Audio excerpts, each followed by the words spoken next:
निराला जी का एक छोटा सा गीत जो उस समय की विषम स्थितियों का साक्षात चित्रण करता है। गीत गाने दो मुझे लेकर आप सबके सामने प्रस्तुत हूँ। गीत गाने दो मुझे तो वेदना को रोकने को, गीत गाने दो मुझे तो वेदना को रोकने को। चोट खाकर राह चलते होश के भी होश छूटे, हाथ जो पाथे ही थे ठग ठाकरों ने रात लूटे। कंठ रुकता जा रहा है आ रहा है काल देखो, गीत गाने दो मुझे तो वेदना को रोकने को। चोट खाकर राह चलते होश के भी होश छूटे, हाथ जो पाथे ही थे ठग ठाकरों ने रात लूटे। कंठ रुकता जा रहा है आ रहा है काल देखो, गीत गाने दो मुझे तो वेदना को रोकने को। भर गया है जहर से संसार जैसे हार खाकर, भर गया है जहर से संसार जैसे हार खाकर। देखते हैं लोग लोगों को सही परिचय न पाकर। बुझ गई है लोक प्रथा की जल उठो फिर सींचने को, बुझ गई है लोक प्रथा की जल उठो फिर सींचने को। गीत गाने दो मुझे तो वेदना को रोकने को।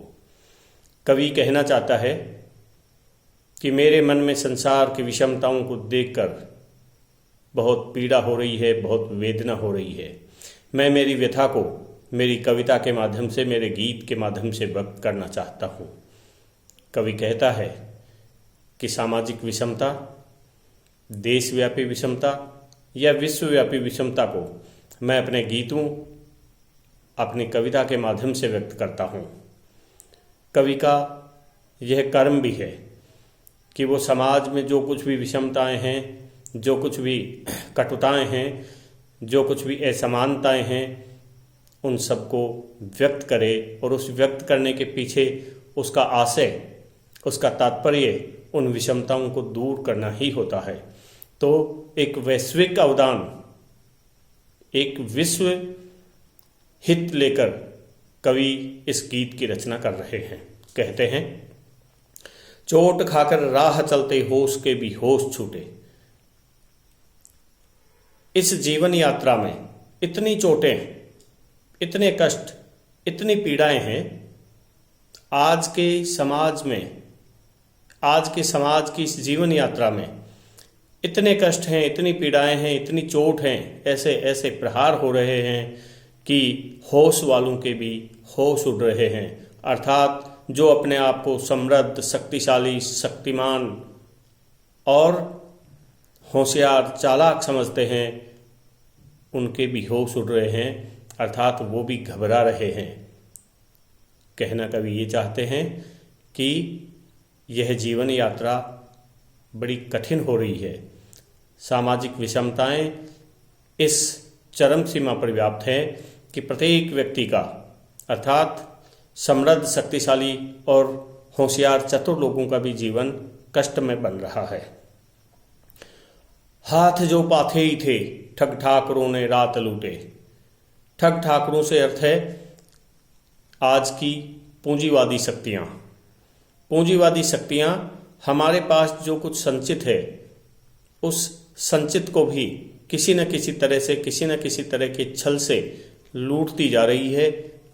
ऐसा वातावरण, ऐसा माहौल इस समय हमारे समाज में, हमारे देश में बना हुआ है।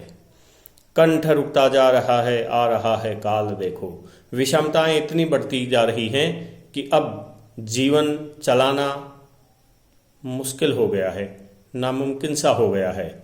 गला रुकता जा रहा है, सांसें बंद होती जा रही है, प्राण निकलने को आतुर हैं। बस किसी तरह से इस कष्ट को झेला जा रहा है, सहन किया जा रहा है। ऐसी विषम परिस्थितियां आज के समाज में बनी हुई है, ऐसा निराला जी कहते हैं। और उसके और क्या दुष्परिणाम हैं, उन्हें व्यक्त करते हुए निराला जी कहते हैं, भर गया है जहर से संसार जैसे हार खाकर। देखते हैं लोग लोगों को सही परिचय न पाकर। बुझ गई है लोक प्रथा की जल उठो फिर सींचने को। कवि कहते हैं कि भर गया है जहर से संसार जैसे हार खाकर।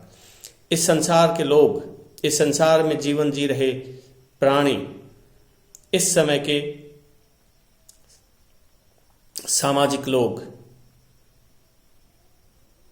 जहर से भर गए, अर्थात वो हर जगह पराजित हैं, हर जगह उन्हें निराशा मिल रही है, जीवन से उन्हें हार मिल रही है। और जीवन से मिल रही हार का दुष्परिणाम यह है कि प्रत्येक व्यक्ति ईर्ष्या, द्वेष, अहंकार, अभिमान आदि की जहरीली भावनाओं से भर गया है। संसार में जब जगह जगह ठोकरें मिलती है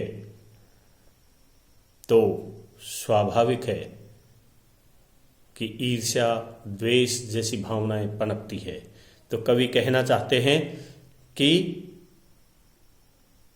सामाजिक जीवन से पराजित होकर, सामाजिक विषमताओं से पराजित होकर मानव मात्र के मन में ईर्ष्या और द्वेष जैसी जहरीली भावनाएं व्याप्त हो गई है। और देखते हैं लोग लोगों को सही परिचय न पाकर।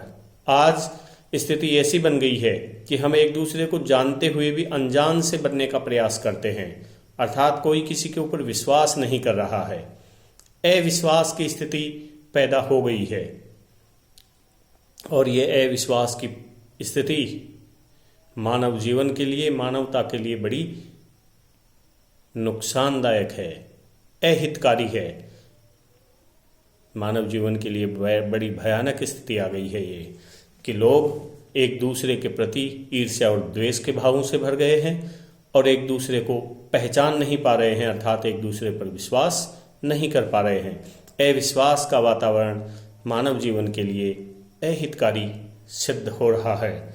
बुझ गई है लो प्रथा की, इस पृथ्वी की लो बुझ गई है, अर्थात पृथ्वी की लो नहीं बुझी है, मानव जीवन की जिजीविषा समाप्त हो गई है। मानव मन में जीवन जीने की लालसा समाप्त हो गई है, जीवन जीने की इच्छा समाप्त हो गई है, जीवन समाप्त होते जा रहा है। लेकिन कवि इस निराशा के वातावरण में भी आशा का संदेश देता है। कवि पराजित नहीं है और कवि इस पृथ्वी को, इस पृथ्वी के पुत्रों को, मानव जाति को पराजित होते, निराश होते नहीं देख सकता।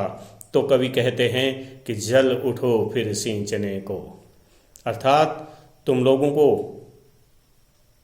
जिजीविषा से वापस जल उठना है। जीवन जीने की ललक, जीवन जीने का उत्साह, जीवन की उमंग तुम्हें वापस पानी है और उसके लिए क्या करना है? जल उठो फिर सींचने को। इस पृथ्वी को सींचने के लिए, इस पृथ्वी पर विश्वास, प्रेम, स्नेह आदि स्थापित करने के लिए पृथ्वी पुत्रों को जल उठना है, अर्थात उत्साह और उमंग और संकल्प लेकर प्रयास करने हैं और समाज से इन सारी विषमताओं को दूर कर देना है। यह गीत निराशा से आशा की ओर ले जाने वाला गीत है। यह गीत मानव जीवन में जिजीविषा पैदा करने वाला गीत है।